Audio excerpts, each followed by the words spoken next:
Le chef de l'État, le président Alassane Ouattara, poursuit son séjour aux États-Unis. Le chef de l'État a participé mercredi au 2e US Africa Business Forum où il est intervenu pour présenter les progrès réalisés en Côte d'Ivoire. Le président de la République a ensuite reçu une délégation de l'Internationale libérale. Le Premier ministre est lui en France. Daniel Kablan-Duncan prend part aux rencontres Africa 2016 qui s'ouvrent aujourd'hui. Avant l'événement, le chef du gouvernement ivoirien a visité hier le campus scientifique et technique du groupe Colas. Et puis nous irons également au Gabon où la tension ne baisse pas après la présidentielle. La Cour constitutionnelle doit se prononcer aujourd'hui sur le résultat de la présidentielle.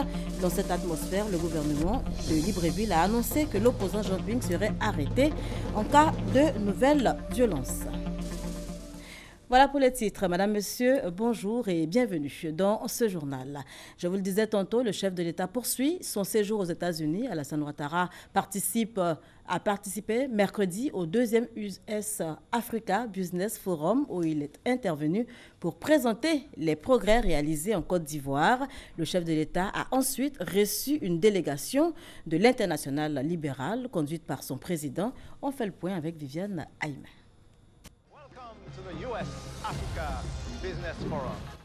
Le US Africa Business Forum est le forum économique États-Unis-Afrique créé par le président Barack Obama et qui a vu la tenue de sa première édition en août 2014 à Washington. Le Premier ministre Daniel Kablan-Duncan y représentait le président de la République Alassane Ouattara.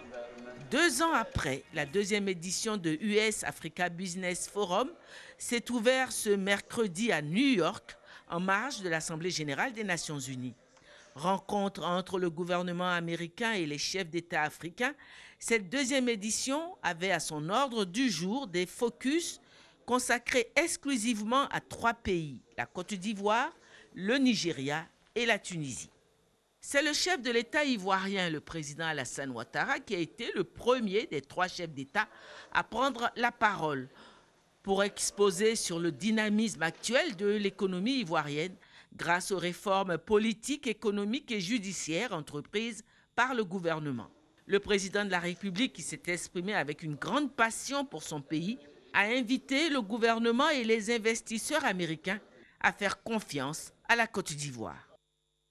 Un peu plus tard, le président de la République recevait une délégation de l'Internationale libérale conduite par son président Julie Minoves, qui est venu lui témoigner ses félicitations pour l'œuvre de développement qu'il conduit depuis 6 ans à la tête de la Côte d'Ivoire. J'ai octroyé la boutonnière de la médaille du libéralisme au président Ouattara pour qu'il puisse la porter. C'est notre plus haute décoration, n'est-ce pas? Et nous avons parlé du manifeste libéral 2017, qui est pour le 70e anniversaire de l'Internationale libérale, un document refondateur. Et j'ai demandé au président qu'il nous donne ses idées. On a parlé des droits de l'homme, de l'importance de mettre l'homme au centre de toutes les discussions. Être libéral ne veut pas seulement dire parler d'économie, ça veut pas dire parler des affaires humaines, de la nécessité de faire la vie des personnes un peu meilleure que celle qu'elle est en ce moment. Et puis on a parlé aussi de ce qui se passe en Côte d'Ivoire, la nouvelle constitution. Nous l'avons félicité pour cette initiative qui est remarquable et surtout pour le fait que de la nouvelle constitution, plus de 40 articles sont justement pour protéger les droits des gens. Et donc une grande initiative. Et puis l'économie, évidemment. Le miracle ivoirien en ce moment, 9% de croissance, c'est extraordinaire. Et nous croyons que c'est un exemple pour le monde. Je représente plus de 100 partis libéraux dans le monde. Et le parti du président Ouattara est un de nos exemples. Créé en 1947, soit il y a 69 ans, l'Internationale libérale regroupe les partis politiques libéraux du monde entier. Son siège est à Londres. Le Premier ministre est lui en France. Daniel Kablan-Duncan prend part aux rencontres Africa 2016 qui s'ouvre aujourd'hui.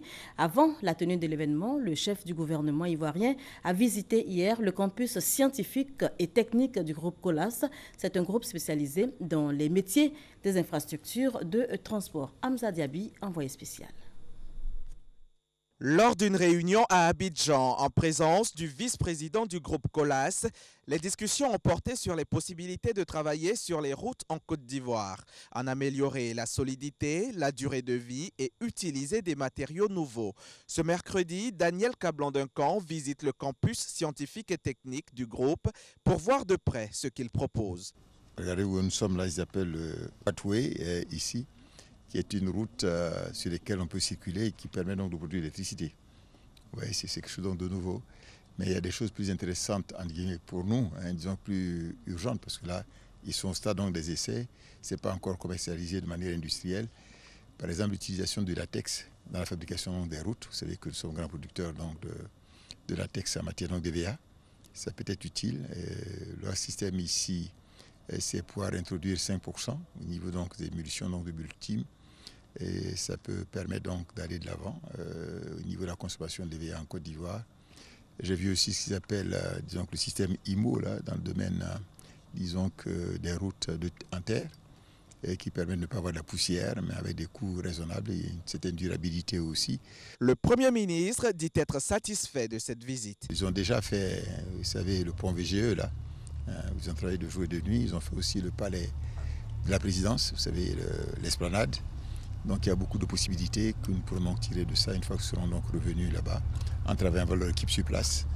Et disons qu'en ayant aussi des coopérations entre l'LBTP et puis eux, de manière à ce qu'il y ait une synergie, c'est fondamentalement ça. Il nous a convaincus au niveau donc, technique, il faut qu'ils nous convainquent au niveau financier. À la question de savoir ce qui les différencie des autres entreprises spécialisées dans les métiers des infrastructures de transport, le vice-président évoque le leadership de son groupe. Nous sommes le premier laboratoire de recherche privé dans le monde au niveau des routes. Et nous sommes la première entreprise de construction routière dans le monde également.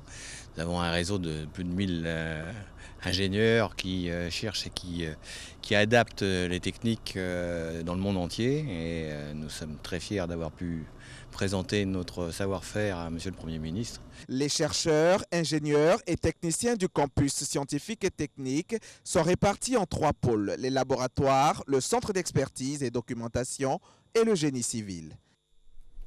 Retour en Côte d'Ivoire, un salon pour améliorer la qualité des investissements. Il se tiendra ici même à Abidjan du 24 au 26 novembre prochain. La première édition du salon des infrastructures d'Abidjan-SIA se prépare donc activement. 5000 visiteurs sont attendus. Les explications de l'enseignant Bakayoko et de Jean-Jacques Kwame Ala. Par ce salon des infrastructures d'Abidjan, SIA prévu du 24 au 26 novembre prochain, la Côte d'Ivoire entend se vendre et mieux se vendre au regard des investissements prévus dans le cadre du plan national de développement pour les infrastructures. Le jeu en vaut la chandelle. L'objectif du salon, c'est d'ouvrir la Côte d'Ivoire aux investissements directs étrangers. Notre mission à nous, opérateurs économiques du domaine, et en tant que nationaux ou exerçants en Côte d'Ivoire, c'est de dire l'adage simple, vaut mieux être plusieurs sur un bon coup que d'être seul sur un mauvais. Appelons les autres pour qu'ils viennent avec nous. Nous apprendrons avec eux des techniques nouvelles. Ils investiront chez nous. Nous les rassurons que nous les accompagnerons en tant qu'opérateurs économiques installés en Côte d'Ivoire et connaissant l'environnement local. Nous les accompagnerons pour que leur investissement puisse fructifier. Ce salon donnera surtout l'occasion aux différents acteurs publics et privés, ivoiriens et étrangers, ainsi qu'aux experts, de faire l'état des lieux et apprécier les défis majeurs à relever, notamment celui de contribuer à booster au mieux le partenariat public-privé pour connaître de nouvelles opportunités de développement pour les pays de la sous-région. Les réflexions que nous aurons à l'issue de nos expositions, de nos démonstrations, feront l'objet de recommandations que nous ferons pour notre État. Près de 5000 participants sont attendus à ce salon qui aura lieu sur le site du futur parc d'exposition de la route de l'aéroport Félix Houphouët-Boigny. L'Alzheimer est une maladie mortelle du cerveau qui touche principalement les personnes âgées de plus de 50 ans. Elle se manifeste par la perte de mémoire, les troubles de la reconnaissance et du jugement. Et notez que dans le monde, ce sont environ 47 millions de personnes qui sont affectées par cette pathologie. Hier, 21 septembre, le monde entier a célébré la journée de lutte contre la maladie d'Alzheimer. Compte rendu Aurélia Drukula, Grace Kando.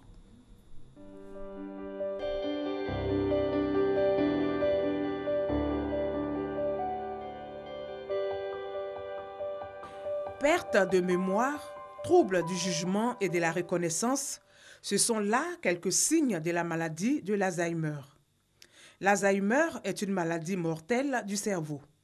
Elle est caractérisée par la perte progressive de toutes les fonctions intellectuelles, notamment la mémoire, le langage, la reconnaissance et les gestes. Au plan biologique, ça se définit essentiellement par les plaques séniles et une dégénérescence, une mort des neurones du cerveau. Selon l'Organisation mondiale de la santé, OMS, il s'agit de la forme la plus commune des démences. Sa principale cible, la mémoire, la maladie touche principalement les personnes âgées de 50 ans et plus. Avec le temps, le patient atteint de cette maladie a de plus en plus de difficultés à mémoriser les visages, à se rappeler la signification des mots et à exercer son jugement. La présence d'une protéine spéciale qu'on appelle la protéine A-bêta-42 et c'est ça qui est la stigmate de la maladie. À partir d'un certain âge, certaines personnes ont la présence de cette protéine dans leur cerveau et cela entraîne la mort de leurs cellules cérébrales. Ça, pour le moment, on n'est pas capable de le dire. Quand elle fait irruption dans la vie de la personne atteinte, elle touche à l'identité de l'individu et à son autonomie. À ce stade, les conséquences peuvent être très graves pour le malade. Il y a la mort des neurones, il y a la présence de substances anormales qu'on appelle les plaques séniles. Ce qu'il faut dire, c'est que la perte d'une seule de ces fonctions ne fait pas une démence. Par exemple, quelqu'un peut avoir une perte de mémoire isolée. Il n'est pas dément, donc il n'a pas une maladie d'Alzheimer. Pour les personnes atteintes de l'Alzheimer, la durée de vie est de 2 à 5 ans.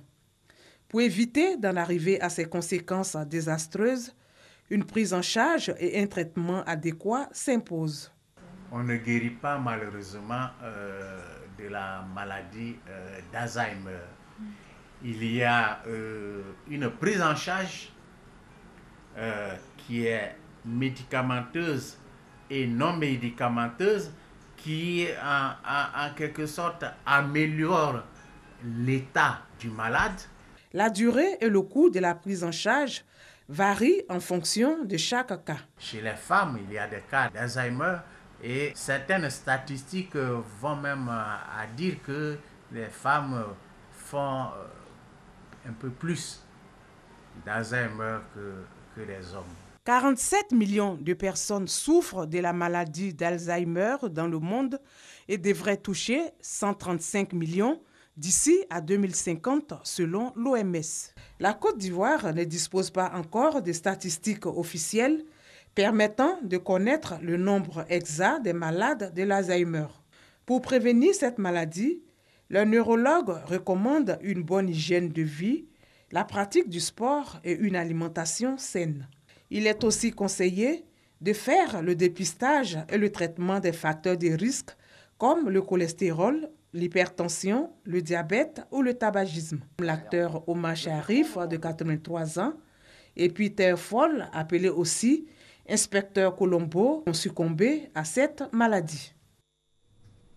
Et justement, la prise en charge des personnes du troisième âge au cœur d'une rencontre, le Fonds international pour le développement de la retraite active a organisé mercredi un colloque, le premier du genre, consacré aux personnes du troisième âge. Les travaux ont duré 2 jours. Les échanges portent sur les sujets tels que la santé et le financement. Premier colloque de l'Université du troisième âge, initié par le Fonds international du développement de la retraite active, FIDRA, une plateforme d'échange et de partage sur les thématiques du troisième âge. Pas de conditions d'accès à l'Université du troisième âge. Il faut tout simplement être dynamique et avoir plus de 50 ans. Pas de diplôme requis. Plus de 3000 retraités ont adhéré à cette innovation qui les valorise et constitue pour eux un lieu pour s'affirmer. C'est grâce au FIDRA que le retraité sort de sa tanière, de son trou, les futurs retraités, on sera à leur disposition pour leur prodiguer des conseils. Je suis vraiment très heureux de cette animation d'abord et puis de cette affluence. Ça veut dire que ce sujet et ce projet intéressent la plupart de nos retraités et puis aussi des cadres de la nation. Avec des thèmes identifiés dans le cadre de l'amélioration de la qualité de vie des personnes du troisième âge, un accent particulier a été mis sur la préparation de la retraite.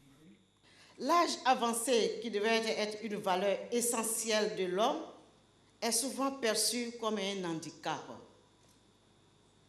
Pourtant, nous reconnaissons tous que ces anciens serviteurs de la nation ont du potentiel, de l'expérience et des connaissances qu'ils pourraient mettre au service de la communauté et de la collectivité. C'est d'abord de penser à tous ces seniors qui ont le sentiment d'être abandonnés dans la société où ils ont donné le meilleur d'eux-mêmes et de se retrouver périodiquement et réfléchir sur des thèmes divers qui peuvent apporter également une dynamique à cette nation. Durant 2 jours, des dizaines de formations seront dispensées dans différents domaines tels que des activités culturelles et techniques diverses. Les inspecteurs et contrôleurs du ministère de la Défense sont en formation depuis lundi. Un séminaire de renforcement des capacités qui dure donc 4 jours. La formation est administrée par des experts américains, c'est ce que nous dit Abou Sanogo. Permettre la redynamisation des services d'inspection et de contrôle afin qu'ils puissent mettre en œuvre leur mission. Tel est l'objectif visé par ce séminaire qui se tient dans le cadre du partenariat entre ces structures du ministère de la Défense et le commandement militaire américain pour l'Afrique, AFRICOM. Saisissant l'occasion, le général de brigade Firmin de Toledo, inspecteur général des armées, a traduit sa reconnaissance au ministre chargé de la Défense Alain Richard Donvayi pour avoir fait de la promotion des cadres sa priorité. Priorité dont bénéficient ces 32 officiers généraux et officiers supérieurs à travers cette session. À notre arrivée à l'inspection générale des armées, nous avons constaté que les cadres n'étaient pas formés. Et pour mener à bien notre mission, nous avons trouvé opportun de leur faire des formations. C'est le cadre essentiel qui nous a motivés à faire ce séminaire. Si l'autorité se confère par le grade et l'aptitude à commander, l'instruction en est le vecteur, a indiqué Alain Richard Donvayi qui entend donner une autre image de fonction d'inspecteur et de contrôleur du ministère de la Défense. Pendant longtemps, l'inspection ou le contrôle ont été considérés comme des voies de garage. C'est une chose passée. Aujourd'hui, ce sont les services essentiels du ministère de la Défense qui vont nous permettre d'améliorer les services, que les hommes soient mieux formés et que justement les services travaillent dans une bonne gouvernance. Poursuivant, le ministre chargé de la Défense a salué l'appui inestimable qu'AFRICOM apporte à la Côte d'Ivoire par le perfectionnement des cadres, des armées et de la gendarmerie nationale dans différents domaines sécuritaires. À Bouaké, au centre de la Côte d'Ivoire, le cerveau des attaques meurtrières sur les routes du Nord a été épinglé. Pendant plus d'1 an, son gang et lui auront volé, violé et parfois même tué de nombreux voyageurs sur l'axe Niakara-Ferké en passant par Korogo. Des escadrons de la gendarmerie nationale basés à Bouaké et à Korogo ont finalement eu raison du gang. Numéro 1. Traoré Adama. Numéro 2. Diakité Bougari. Numéro 3. Ce ne sont pas des athlètes qui sont appelés à se mettre au départ d'une course aux Jeux Olympiques. Ici, voici plutôt étalée la nomenclature des individus qui ont sémé pendant plus d'1 année la terreur dans le nord du pays. Leur zone de prédilection, les axes Niakara-Korogo Feke-Sédougou et Niakara-Tafiré Feke-Sédougou. Ils ouvraient le feu sur les cars et autres véhicules de voyageurs. Les passagers étaient dépouillés de tout, parfois même de leur vie. Une situation qui a amené les éléments des escadrons 1 tiers et 1 quart de la gendarmerie nationale, basés à Bouaké et Korogo, à multiplier les recherches qui ont abouti à l'interpellation d'un des coupeurs de route à Bouaké au quartier Dar es Salaam. Ce dernier va conduire les enquêteurs à quelques encablures de Feke-Sédougou où ses acolytes étaient tapis, prêts à opérer à nouveau avec en tête le chef de gang Adama Traoré. Le week-end dernier, un instituteur nouvellement muté à Feke-Sédougou, Fkone Fangaya, a perdu la vie tué par ce gang. Le 22 août dernier, le pasteur Raphaël Gopou a également été tué par ce gang entre Tafiré et Badika. Après chaque attaque, le gang repliait au Burkina Faso le temps de se faire oublier. Dieu, lui, n'oublie pas. Les 10 commandements le disent. Tu ne tueras point. Il y a quelqu'un qui a quitté, il a dit, ah, en tout cas, on a tué grand quelqu'un, que c'est un pasteur. Peut-être c'est toi qui avais arme. Demande pardon à ses parents, que Dieu n'a qu'à le mettre là où il est bon. Et nous on a fait gérer. Lui, c'est un grand. En leur possession, après leur arrestation, armes à feu, munitions, portables, drogue et des gris-gris. Des gris-gris qui visiblement les ont lâchés. Et c'est menotté, se suivant à la queue leu que ces individus regagnent leurs cellules. Ils seront bientôt présentés devant le parquet, qui certainement va les parquer au cachot du désespoir pour bien longtemps. C'est un commentaire signé Kader Sogodogo. Les acteurs des collectivités locales formés à la programmation budgétaire pluriannuelle, 3 jours durant, ils ont bénéficié d'une formation dans le cadre du renforcement de leurs capacités. On en parle avec Abou Sanogo. Ces 3 jours auront permis de renforcer les capacités du personnel d'encadrement des collectivités territoriales dans un domaine d'une importance capitale pour leur fonctionnement, à savoir la programmation budgétaire pluriannuelle. Nous avons un document consensuel et nous pensons que nous allons aller de l'avant.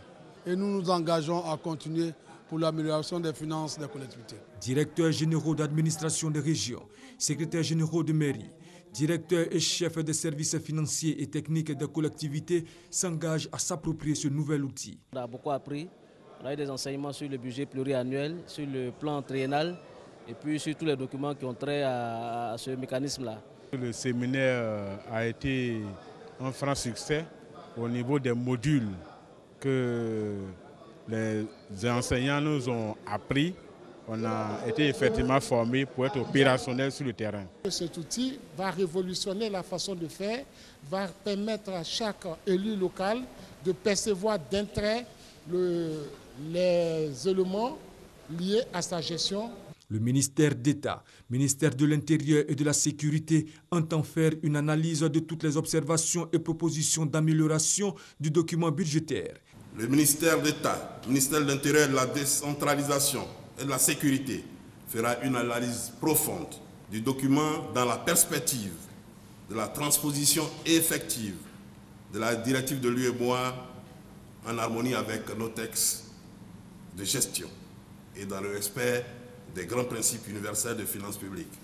Les acteurs des collectivités locales ont été instruits sur la situation opérationnelle et financière des collectivités durant les 3 exercices écoulés et sur son évolution indiquée sur les 3 années suivantes. Fatima Solange Mabry, engagée plus que jamais pour l'autonomisation de la femme en Côte d'Ivoire.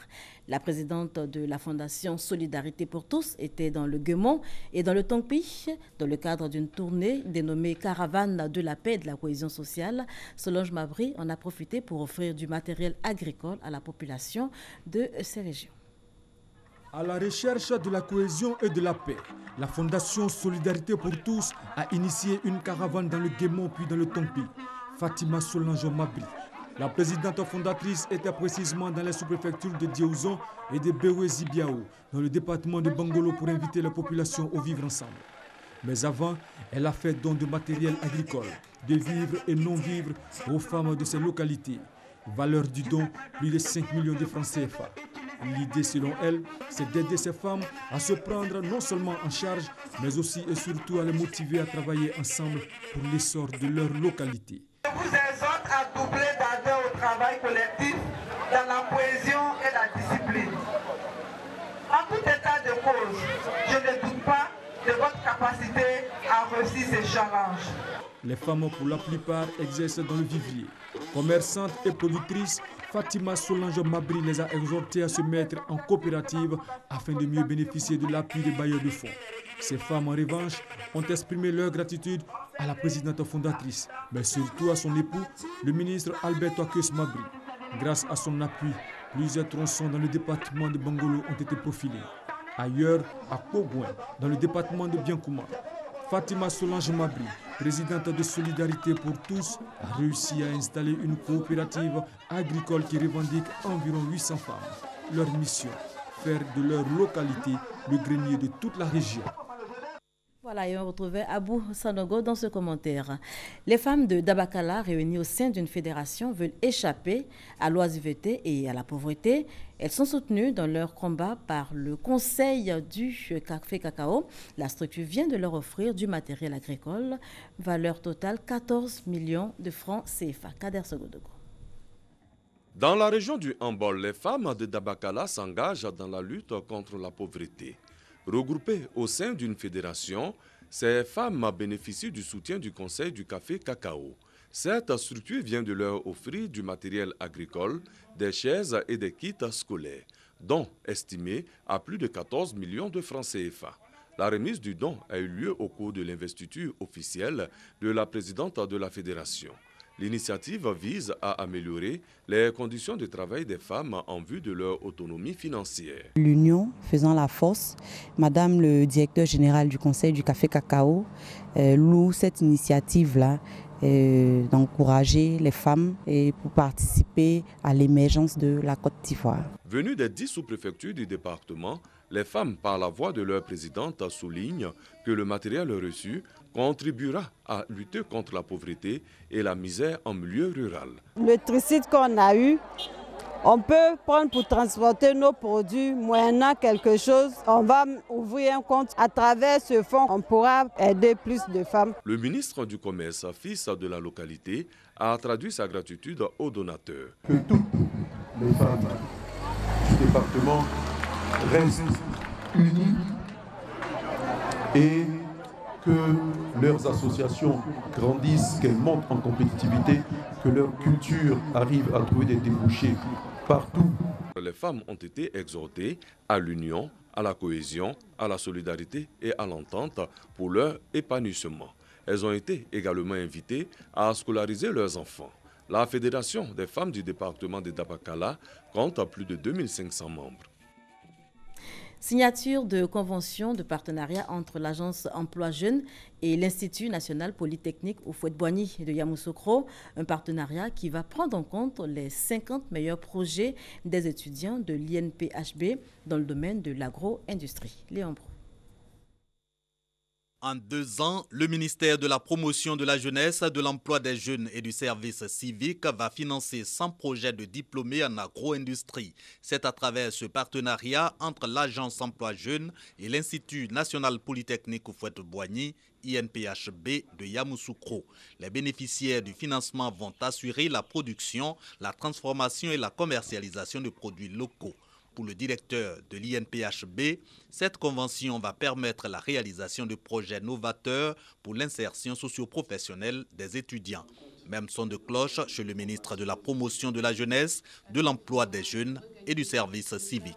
Cette convention vise pour l'essentiel à s'accompagner les uns et les autres, mais surtout à mettre en place un dispositif pertinent qui permettrait de valoriser les compétences de nos jeunes et surtout les accompagner vers l'auto-emploi. Un appel à l'attention de tous nos jeunes pour qu'ils puissent présenter des projets novateurs dans le domaine de l'agro-business. Cette signature de convention a été couplée de l'ouverture de l'agence Campus Emploi Jeunes de l'Institut National Polytechnique Houphouët-Boigny de Yamoussoukro pour rapprocher les services du ministère des étudiants. En images, au Gabon, la tension ne baisse pas. Après la présidentielle, la Cour constitutionnelle doit se prononcer aujourd'hui sur les résultats de la présidentielle. Dans cette atmosphère, le gouvernement de Libreville a annoncé que l'opposant Jean Ping serait arrêté en cas de nouvelles violences. La situation s'apaise plutôt à Kinshasa, calme précaire ce matin dans la capitale congolaise. Après 2 journées de pillage et d'affrontements meurtriers entre forces de l'ordre et des jeunes réclamant le départ du président Joseph Kabila, des violences ayant fait au moins une 20aine de morts. Voilà qui met un terme à ce journal. Merci de nous avoir suivis. Passez un excellent après-midi.